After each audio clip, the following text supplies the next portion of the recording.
Favor is a currency in the spirit. Especially for those who have visions. What you need is not a domiciliary account. What you need is a favor account. You can have a domiciliary account that will be dry for 10 years. Have favor. What will make or move a man to leave his relatives to help you is not the color of your skin. There are two major things favor will do for you. One, it will make men submit to you. And number two, it will make resources gravitate in your direction. The Bible said God gave favor to the Israelites. That was all he needed to give them before they left Egypt. And he said they spoiled the Egyptians. People came to give them gold. They don't know why. Somebody came to my house today to give a Rolex. She said she will give it next week. But she couldn't sleep. She couldn't rest. That thing, that oil, that perfume made it impossible for her. She will roll. When she couldn't sleep again, she said, I'll give it now. I'll give it now. Where are you? It's like she lost her sleep. And if I tell you how many things have come to me this year only, some people have not received it in 10 years. It's not because I'm a pastor. It's because I have favor. But one of the ways you provoke this element of favor is by fasting. A man who fasts is like aromating himself. When you come out, something will happen to you. Let me read you a scripture so I don't overstretch it. Esther chapter 4 verse 16. Now, in those days in Shushan, the king is so big, he had over 120 provinces. Those were the days when if a king wants to celebrate birthday, the birthday of a king is for 3 months. They will celebrate from one province to another. By the time they go around the whole provinces, birthday would have been 3 months in celebration. And so because of the things the king has to attend to, even if you are his wife, if he doesn't call you into the court and you enter, you'll be beheaded. That was the law of the land. And then there was a manipulation to destroy Israel. And somebody needed to see the king before the time of the verdict that was given. And so the only thing you would need in order to break those protocols will be favor. But these people were wise. And this is what the young maiden said. Esther 4 verse 16. He said to Mordecai to tell the Israelites, he said, go gather together all the Jews that are present in Shushan. He said, fast ye for me, neither eat nor drink for 3 days or 3 nights. I also and my maidens will fast likewise. And so will I go into the king, which is not according to the law. And he said, if I perish, I will perish. Because if you violate that law, you will perish. But she was trying to provoke something that will authorize her to break protocols. Now go to chapter 4, verse 1. 5, verse 1. And see what happened. Somebody wants to deliberately break protocols. What kind of audacity is that? You see why when a believer is complaining, the angels are wondering, have you read the Bible? Have you not seen the things that happened before you came? How can you say people hate you? How can you say you are not favored? See, some people think the reason your message is accepted is because it's on every platform. They now pay and put it on every platform. Nobody will now click. You don't know spirit. Some people think the reason your message will be heard is because of the intelligent exegesis. And so they are explaining Bible with Bible, scripture with scripture. If they want to explain one thing, they use 24 scriptures. And they are explaining it. And when you finish, nobody will look at it. The reason men will have your time in this busy world is because favor will stop them. The reason men will give you attention is because something will be on you that will make it impossible for them to neglect you. The maiden knew this. And so she deliberately wanted to break. See, power is beautiful when it doesn't happen by fluke. When you can make it happen. You can make it. You know what to do to make it happen. That was the demonstration of the excellency of the spirit that was revealed here. That somebody tells you, you are finished. And you say, no, I'm not. I'm not because I trust anything, but I know what to do. Somebody tells you, you will be kicked out. And you tell yourself, I can never be kicked out. Not me. And you know what to do. And you do it and get the result. Such was the demonstration that this queen showcased here. He said, now it came to pass on the third day, the moment fasting was over. He said that Esther put on her royal apparel. Are you seeing something? She put on fasting before she put on royal apparel. Some people are putting on royal apparels without fasting. You are going for the job interview. You wore a suit, ironed your shirt, and everything was fitted. The moment you enter, the person who is interviewing you will say, Kai, if I employ this person, he will kick me out of this office. And even though you qualify, he will reject you. The suit that looks excellent will be the reason why you will not be employed. Because you have put on the royal apparel without putting on fasting. You bring a proposal and they now read it and say, my God, so this kind of thing is possible. They will say, get back to us. They will go and change the title of that proposal and turn it to their You don't know this word. You don't know this word. They will turn the proposal to their own and tell you, you know, we can't fund that project. After 2 months, you will now see your project with another name flying. Is this not my project? Yes, it's your project, but they bought it over.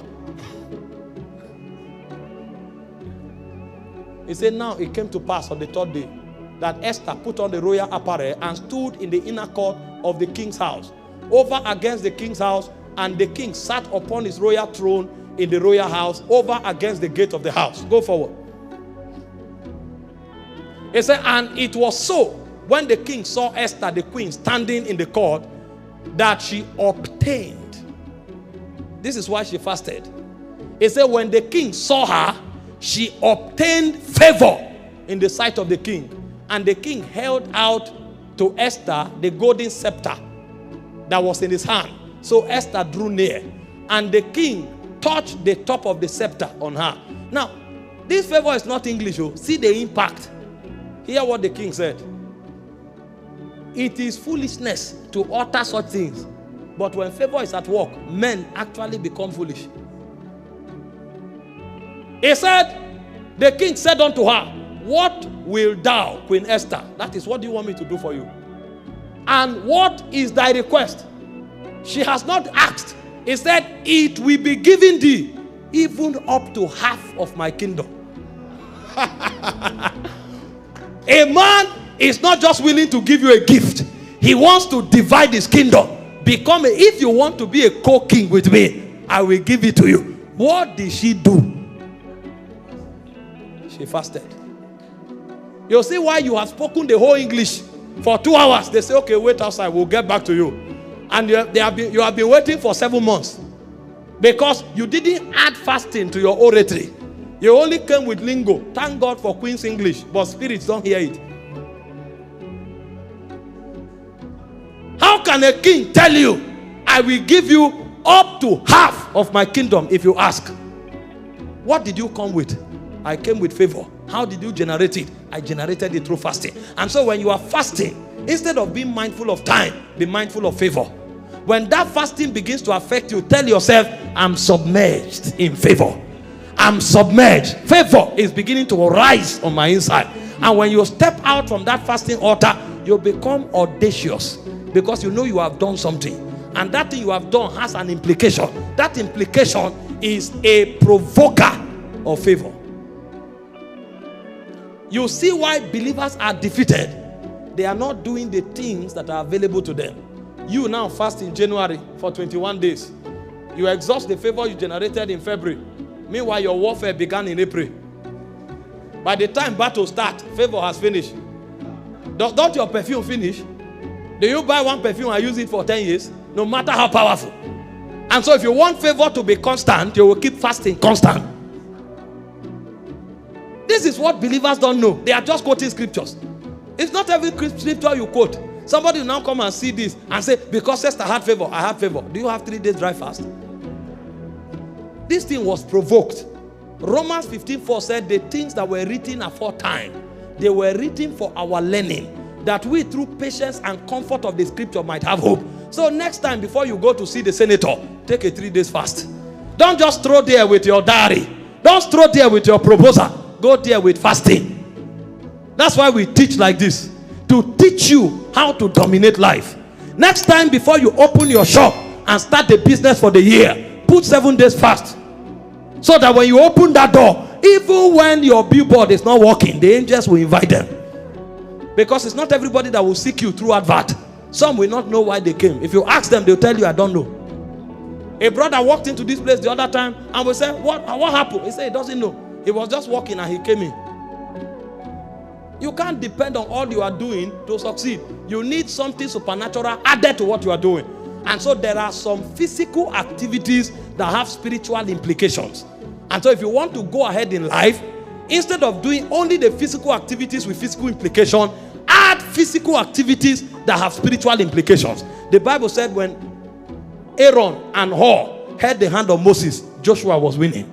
That's a physical activity with spiritual implication. The same way, fasting is a physical activity with spiritual implication. Too many persons are dry of favor. They have the best of ideas, but there's no favor in their lives. And so the people that should help them are asleep. They gave us the land, 1.5 hectares in Uye. Estimated to worth at least 1.8 billion. And then we said, okay, because we can't pack in quick, let's build a 2,000-seater auditorium first, so that we can move in and then we'll start our project. And somebody's thrown to look at the land. This is the land that was given to you. What do you say you want to do? I say, we want to build a 7,000-seater auditorium. But because of our time, we want to do 2,000 first. And he said, okay, I'll get my people, we'll build it in 2 weeks.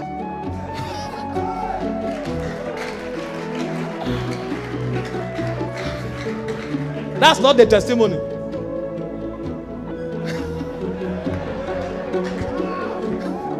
We will build it in 2 weeks. You know the cost? It's more than 200 million. As if that's not enough. As he now came, let's see the land so that we can bring stuffs to the field. Bulldozers are. He now saw 2 hectares by the side. He said, about this one? I said to her, we don't know who owns it. He said, okay, I will call now. Let's find out the owner, so we'll add it.